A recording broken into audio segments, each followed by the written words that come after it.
Hi, I'm Chris. This is Finding God at Work.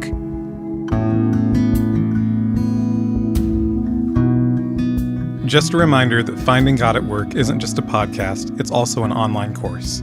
Check it out at findinggodatwork.org. Our current series is Divine Disappointments, Facing Pain and Sorrow at Work. And today I want to talk about the pain of boredom. What is the most boring part of your workday? I was leading a discussion along these lines in a course once, and a participant named Lindsay spoke up. She was a tech at a gastrointestinal clinic where they ran colonoscopies, and she said she and the other techs would take turns with the responsibility to wash the used colonoscopy probes. So talk about a crappy day at work, quite literally. She said it would often take more than half an hour because they would collect multiple probes and then wash them all, and it'd take a while. And it was just totally boring. Not a challenging job, a crappy job, an unpleasant job, but definitely not one that used her full mental faculties. What for you is your crappy, boring part of your workday? And what would it be like to meet Jesus in the crap of boredom? Is that possible? I think it is. I've experienced it a little bit myself, and there are others who have experienced it even more than me who I think can guide us and help us see that there's actually spiritual opportunity in boredom at work. Okay, but before we get to that, we just got to understand what boredom is better. If we're going to offer our boredom to Jesus, let him meet us there, we need to know what boredom is and why we experience it. So, drawing on the work of a couple scholars here named Wilmar Shefeli and Marissa Salanova, they wrote a chapter about boredom and burnout and engagement in a 2013 textbook called An Introduction to Contemporary Work Psychology. It's just kind of a basic college textbook. Here's how they define boredom. Boredom is an unpleasant state of low arousal and dissatisfaction, which results from understimulation. An unpleasant state of low arousal and dissatisfaction, which results from understimulation. Okay, so two parts there, low arousal and dissatisfaction. The low arousal piece has to do with how stimulating our work is. So we're designed as human beings for kind of undulation in life, right? We wake up, we work, maybe we have some rest time in the evening, we go to sleep. So we're designed to have both high activation times and low activation times in our life. Work is one of those places that includes a lot of arousal. But if it doesn't include enough, that's unpleasant, an unpleasant state of low arousal. And that dissatisfaction, that connects more to the meaning of work. We'll talk more about that in a moment. So one way that the scholars talk about this is two different dimensions, the dimension of activation and the dimension of pleasure. And I'm going to paraphrase them and instead of pleasure, talk about health, because I think it still connects. So if you imagine one dimension being the up and down dimension, where there's activation at the top and deactivation at the bottom, and then the other dimension being left and right, where there's unhealthy on the left and healthy on the right. And if that's hard for you to visualize while you're listening to it on audio, check the show notes and click through to our webpage, and we have the visual there on the webpage so that you can take a look at it. But in the top right quadrant, because we're going to have kind of four quadrants here, the top right quadrant is where we're activated and we're healthy. That's called work engagement. That's when we're absorbed in what we're doing, we have things to do, and we have the energy to do them. We might even sometimes get close to that thing that psychologists call a flow state, where we're just in the work, and even our sense of time changes because we're so deeply in it. That's kind of the ideal of our working life. Now, if you move down the activation dimension to deactivated or low activation, but you stay healthy, what's that? That's satisfaction. That's when you get to the end of your workday, and you're just like, oh yeah, we did good work today. Now I'm ready to relax, right? So satisfaction, still healthy, but it's lower activation. Okay, now, but if you go back up to the upper right, high activation and healthy, but then you move unhealthy while staying high activation, what do you get then? You get workaholism, the high energy, high activation, but it's not healthy. It's a kind of obsessive connection with our work. And then what if you move down? You're staying unhealthy, but now you're getting to low activation or deactivation. That's burnout, where that high energy turns into exhaustion, cynicism, distancing from your work. We'll talk more about burnout in our next episode. That lower left-hand quadrant of unhealthy and deactivated, that's also where boredom is, because we don't have enough challenge to activate us, And so we're in this place where we have low arousal, we have dissatisfaction, we're understimulated, we're deactivated. That's where boredom is. Okay, so far, so good. We all know what boredom feels like. But what contributes to boredom? What are the contributing factors? Well, these scholars identify several. One is monotonous and repetitive work. Okay, that makes sense. I remember one afternoon I had to just fold like 50 or 100 letters in trifold and then stuff them in envelopes. There was no way to automate it. That was a monotonous and repetitive task. That was pretty boring. The second contributing factor that they identify is what they call mental underload and poor skill utilization. So just like we can have mental overload, we can have mental underload.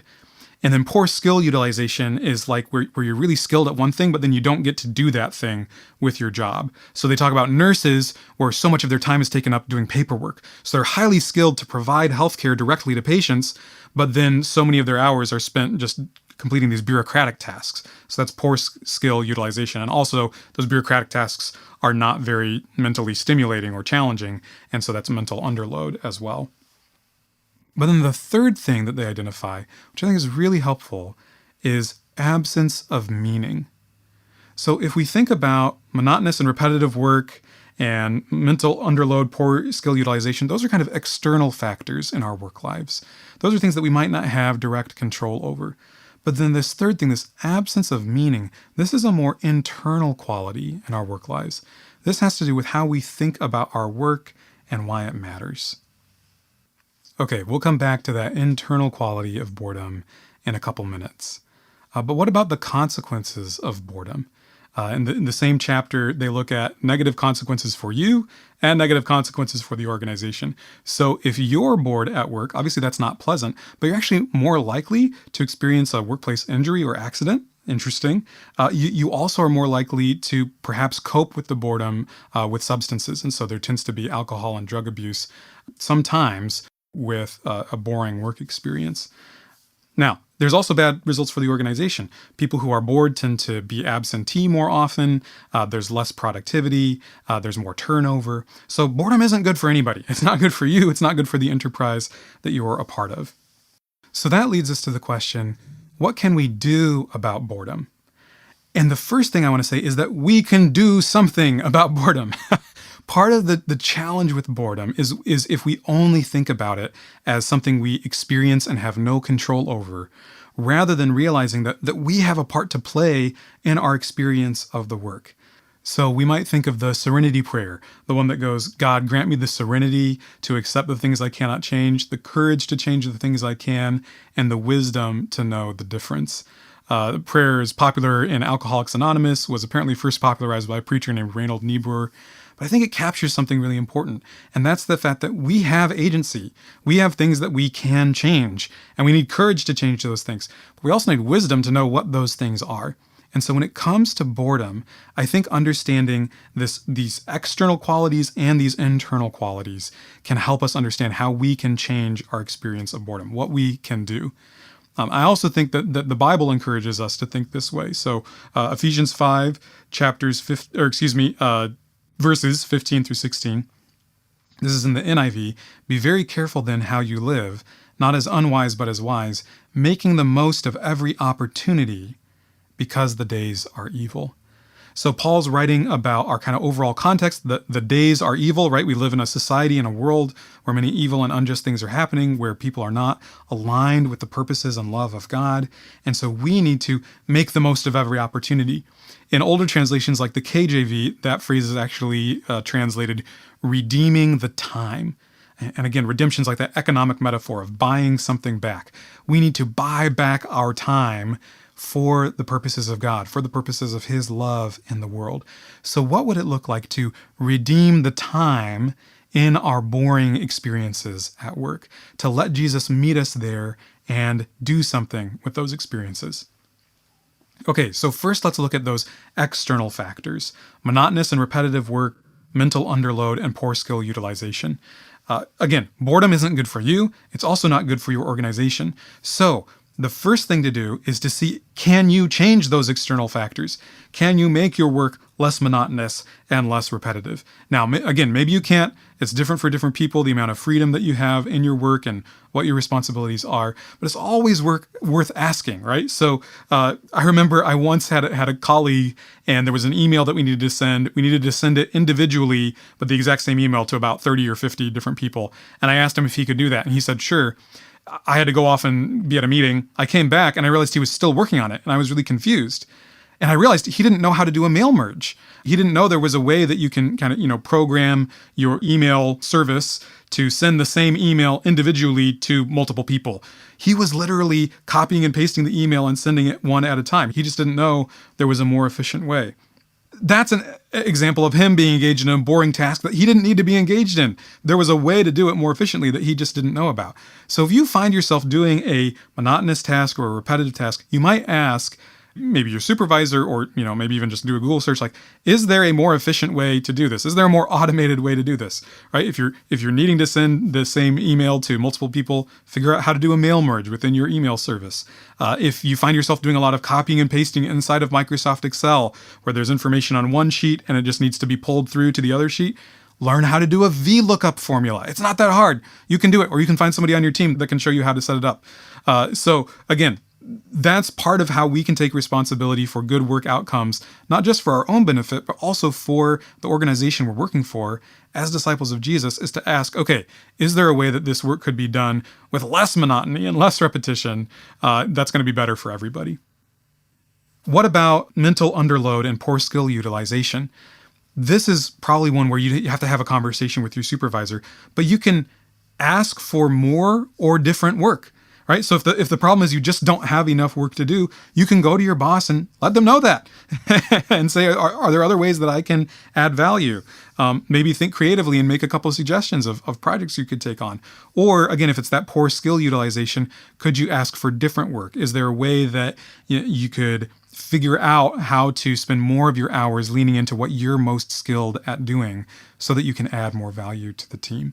Again, rather than just passively kind of going with the flow of how our work is presented to us, we can take responsibility for asking, is there a way to do my job better, where I'll be less bored, and that's good for everybody. Again, as you have opportunity, depending on your work situation. But what about that third thing, the lack of meaning that can lead to a sense of boredom? This is where I think Jesus can really meet us if we welcome him. A verse that we've looked at many times is Colossians 3:23, where Paul writes, "Whatever you do, do it as working for the Lord, not for human masters." Whatever our job is, no matter how boring it is, it has the meaning of being done for Jesus if we present it as an offering to him, if we welcome his presence into what we're doing. One really helpful way to do that is with contemplative prayer. And here's where boredom is actually an opportunity. When you're bored, when you're doing a repetitive task or a task that doesn't require very much mental stimulation, you might have brain space left over for prayer. So remember Lindsay from the gastrointestinal clinic? This was her solution for when she had to clean the used colonoscopy probes, is she made that half hour her time of prayer about her work specifically. So she would pray for her coworkers. She would pray for her boss. If she was stressed about something, she would pray about that. She used that extra mental capacity to make that a very meaningful time of connection with Jesus. And so what I would encourage you to do is, when you think about taking responsibility for your work, also take responsibility for where your mind wanders while you are bored. Because if you're like me, you start doing a boring task and then your mind just sort of floats away, and that's part of why it's unpleasant, right? Is you're thinking about other things, and sometimes you're just thinking about how boring the task is. That's also a place where we have agency. You can pay attention to what you're paying attention to. You can choose to set your attention somewhere specific. You can even choose to set your attention on Jesus, on the goodness of God, as you do that boring or repetitive task. Just welcoming Jesus' presence while you do the task often is enough for you to suddenly realize how to do the task in a healthy way, right? Sometimes the boredom, the repetition is unavoidable, but doing it in a miserable way is not unavoidable. When we welcome Jesus' presence, we find that even those moments can have meaning. Along these lines, I want to quote from a book called Letters by a Modern Mystic. It's from a really interesting mid-20th century character named Frank Laubach. He worked in literacy, he was a missionary. Don't have time to get into his whole biography, but one of his practices was to try and welcome God's presence in the nitty-gritty aspects of his work, including the boring ones. He writes this: "Yesterday and today I have made a new adventure, which is not easy to express.